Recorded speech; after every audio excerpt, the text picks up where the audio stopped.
नमस्कार, स्वागत है आपका बिहार समाचार में। बिहार में 8 दिनों में 37 कोरोना पॉजिटिव। सीएम नीतीश के आदेश के बाद भी 24 घंटे में सिर्फ 1.66 लाख लोगों की ही जांच हो सकी है। तो चिराग और निशांत से पहले तेजस्वी की शादी क्यों? आरजेडी के प्रदेश अध्यक्ष जगदानंद सिंह ने कहा कि बहुत चीजों का इंतजार नहीं कर सकते। और बिहार के स्कूली बच्चों को अब खाना खिलाएगा बेंगलुरु का अक्षय पात्र फाउंडेशन। 38,000 बच्चों को मिलेगा लाभ और 7,000 एएनएम को सीएम नीतीश के हाथों मिलेगा नियुक्ति पत्र। स्वास्थ्य विभाग ने नया प्लान। तो अब तक की बड़ी खबरों पे बात करने से पहले आपसे छोटी सी अनुरोध है कि कृपया वीडियो को एक लाइक जरूर करें, क्योंकि आपका एक लाइक करना ही हमारे मेहनत का फल होता है। तो शुरुआत करते हैं आज की पहली और बड़ी खबर से।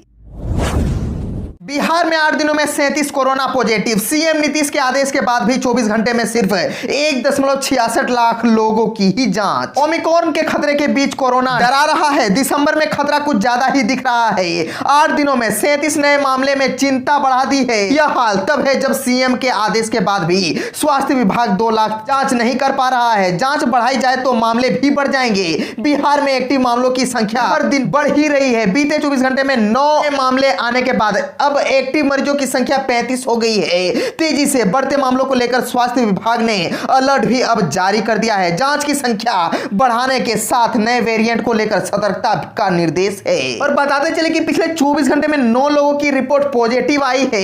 इसमें 4 मामले पटना के हैं। भोजपुर, गया, नालंदा, पूर्णिया और समस्तीपुर के एक एक मामले आए हैं। अब पटना में 21 एक्टिव मामले हो गए हैं। स्वास्थ्य विभाग के आंकड़े के मुताबिक अब तक राज्य में कुल 7,26,259 लोग कोरोना संक्रमित हुए हैं। इसमें 7,14,133 लोगों की रिपोर्ट निगेटिव हो गई है। यह लोग कोरोना को मात दे चुके हैं, लेकिन 12,090 लोगों की जान संक्रमण से चली गई है। बिहार में कुल एक्टिव मामलों की संख्या 35 हो गई है। दिसंबर के 1-2 दिन थोड़ी राहत रही। इन दिनों में रिपोर्ट पॉजिटिव आई है। स्वास्थ्य विभाग के आंकड़ों के मुताबिक बिहार में कोरोना के रिकवरी रेट 98.33% पर स्थिर है।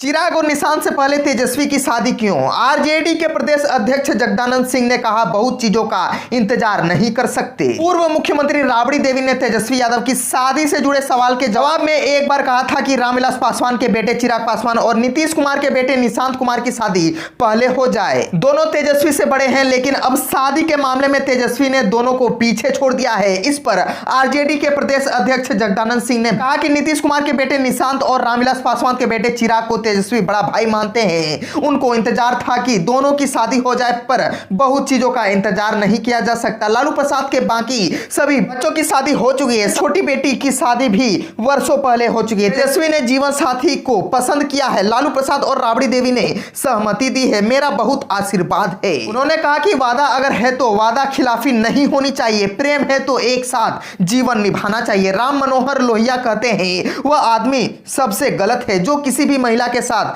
वादा खिलाफी करता है। जगदानंद सिंह का इशारा उन राजनेताओं पर था जो पत्नी के साथ नहीं रहते हैं। बिहार में स्कूली बच्चों को अब खाना खिलाएगा बेंगलुरु का अक्षय पात्र फाउंडेशन। 38,000 बच्चों को मिलेगा लाभ। बेंगलुरु का अक्षय पात्र फाउंडेशन अब पटना, दानापुर व फुलवारी शरीफ के बच्चों को प्रधानमंत्री पोषण योजना के तहत दोपहर का खाना परोसेगा। शिक्षा मंत्री विजय कुमार चौधरी और अपर मुख्य सचिव संजय कुमार की मौजूदगी में शिक्षा विभाग और अक्षय पात्र फाउंडेशन के बीच बुधवार को इसको लेकर इकरारनामा किया गया। इस समझौते के तहत अक्षय पात्र फाउंडेशन द्वारा पटना जिले के दानापुर, फुलवारी शरीफ, पटना सदर प्रखंड व पटना सदर स्थित शैक्षणिक अचल घर के कुल 204 विद्यालयों में कक्षा 1 से 8 तक के लगभग 38,000 बच्चों को मध्याह्न भोजन उपलब्ध कराया जाएगा। शिक्षा विभाग स्थित मदन मोहन झा स्मृति सभागार में विभाग द्वारा पटना जिला के जिला कार्यक्रम पदाधिकारी एवं अक्षय पात्र फाउंडेशन बेंगलुरु की ओर से फाउंडेशन के स्वामी अनंत वीर दास ने इकरारनामा पर हस्ताक्षर किया। इस अवसर पर विशेष सचिव सह निदेशक सतीश चंद्र झा, शिक्षा सचिव संगबा चुबा आओ, निदेशक शिक्षा मनोज कुमार, निदेशक उच्च शिक्षा डॉक्टर रेखा कुमारी व अन्य उप पदाधिकारी उपस्थित थे।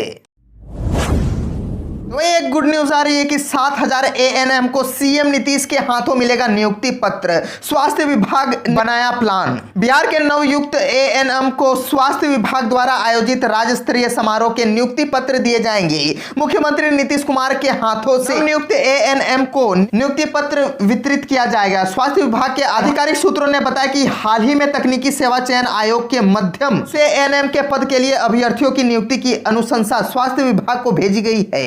करीब 7000 पदों पर एएनएम की नियुक्ति की जाएगी। स्वास्थ्य विभाग में लगातार डॉक्टरों एवं स्वास्थ्य कर्मियों की विभिन्न पदों पर स्थायी नियुक्ति की जा रही है। बड़ी संख्या में नए नियुक्त कर्मियों को राज्य स्तरीय समारोह के मध्य से नियुक्ति पत्र देने का निर्णय लिया गया है। सूत्रों के अनुसार 14 दिसंबर को स्वास्थ्य विभाग के तहत संचालित राज्य स्वास्थ्य समिति परिसर में राज्य स्तरीय समारोह का आयोजन किया जाएगा। इस मौके पर मुख्यमंत्री, स्वास्थ्य मंत्री, स्वास्थ्य विभाग के अपर मुख्य सचिव, राज्य स्वास्थ्य समिति के कार्यपालक निदेशक सहित तमाम वरीय अधिकारी मौजूद रहेंगे। समारोह के दौरान राज्य के अस्पतालों में स्वास्थ्य कर्मियों की तैनाती पर चर्चा की जाएगी। पिछले दिनों राज्य में सामान्य चिकित्सक, विशेषज्ञ चिकित्सक, एएनएम व अन्य पैरामेडिकल कर्मियों की नियमित नियुक्ति की गई है।